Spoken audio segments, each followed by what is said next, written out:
Yep, I'm going to say it, BCAAs are a waste of money and a ton of different supplements are as well. This supplement industry is outright deceiving and you got to keep something in mind. Most of the time they're just in it to make money. If you ever went to a supplement store, you're probably going to get out there with more supplements than you can carry and an empty wallet. Fast forward a few months, you've consumed all of your supplements, yet your arms, chest and yes, even legs are still the same. Only now you're just missing a few $100s. Now this doesn't just go from supplement stores. There are a ton of different fitness influencers. I really don't like that word, but there are a ton of them out there promoting useless waste supplements to their audience, even though they know themselves that they didn't take those supplements to get their physique that they have right now. Instead, they're using other kinds of supplements. And this can cause a lot of their followers who look up to them to waste a ton of money on different kinds of supplements, even though that's not what they need. And the first thing that I'm going to say here is that other than creatine and some other rare supplements, you can get most of the things you need out of your diet, but this doesn't mean that products like protein powder are classified as useless in my opinion. Now there are some others like BCAAs that don't really have any evidence supporting that they work whatsoever and are just flat out useless. Usually people trying to sell them throwing a lot of buzzwords like anabolic and protein synthesis like they know what they're talking about. But in reality they're not. So let's go over all the supplements that are just flat out a waste of money and your time, and we'll start off by looking at BCAAs. Because at the moment I feel like they're so heavily promoted and this needs to stop. But before that, remember to smash that like button for more cute puppy pictures and make sure to subscribe so you don't miss out on any tips. And without further ado, let's get started.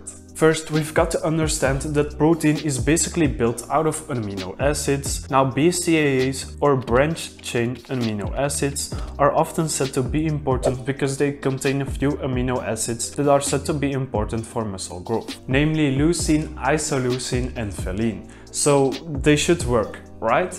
Well, that's not the case, because you see, for building muscle we need all the 9 essential amino acids, so 3 isn't exactly going to be enough. On top of that, most of the amino acids are basically found in your food, so you wouldn't exactly need to worry about these 3 so-called special amino acids anyway. Now the thing is that a lot of studies on these supplements are just flat out shady and contain a lot of poorly designed protocols, and this is meant to give you false expectation when taking these supplements. Because there are some out there that prove that taking it increases the rate of protein synthesis, but that doesn't necessarily mean that this supplement works. For example, another claim that is often heard is that it helps you preserve muscle mass when you're in a calorie deficit.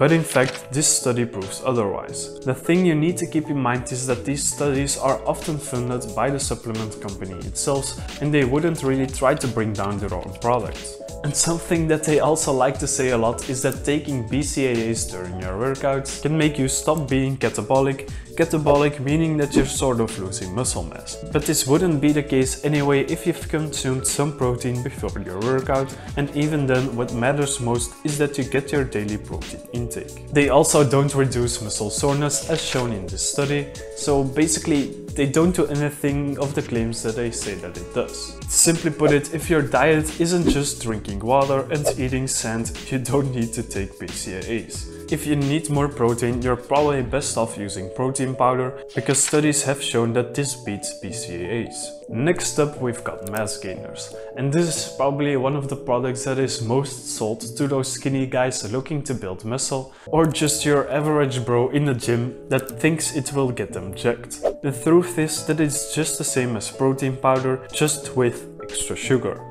A lot of extra sugar. And this can even go as far as them even containing more sugar than protein, or actually hardly even having any protein at all in them. I can even make you a more effective mass gainer in just a few minutes, and it will cost you way less money. You can simply make this protein shake, which I do happen to take mostly after my workouts, so I've already made this in other videos, so make sure to check them out, but I'll also leave a link in the description with the recipe. Now this shake contains quite a few calories, but actually even more useful nutrients and even more protein. So just stick to protein powder, be resourceful, and you will get way more bang for your buck.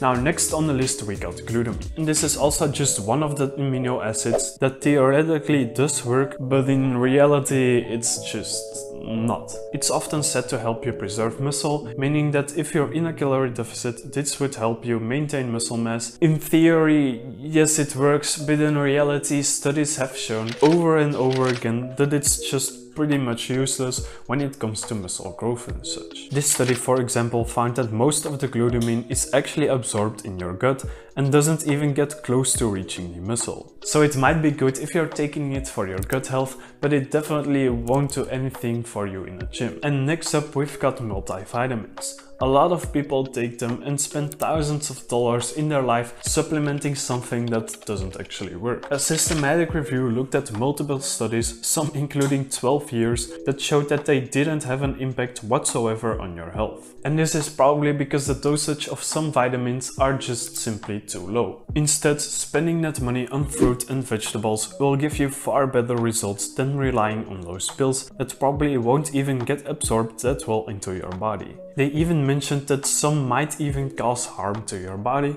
so it's best to save some money and stay away from them. Now, testosterone boosters are also one of the supplements that sound good but don't work. Of course, testosterone is one of the main drivers of muscle growth. These supplements would only make a difference if your diet is just crappy to begin with, and even then the difference is negligible, because testosterone can be boosted a bit with potassium and zinc, and we can find those two in this supplement, but they would only boost it if you're not consuming enough of those to begin with, which is not the case for most people. We can find potassium in things like banana, spinach, and zinc in shellfish or whole grains. One of the other main components of this supplement is Tribulus Terrestris, and this study found that it actually had no significant effect in actually boosting testosterone. Instead, you should buy some more whole grain foods and shellfish to include in your diet. And one red line that we can find in most of these products is that they sell an idea that is too good to be true. For example, fat burners do this as well. Losing weight can be a big struggle and is often not that enjoyable. This means that when people hear that there is a magic product that will help them lose weight, they immediately shut down all their reason because their emotions get too wound up. But the truth is, taking a pill won't get you that six-pack you're looking for,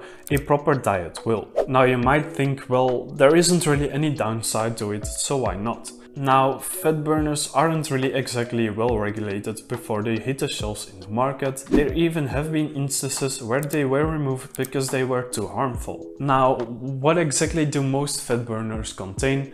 Well, there are some key components in there that might help you lose weight, mainly caffeine and green tea extract, but that doesn't make this supplement worth it.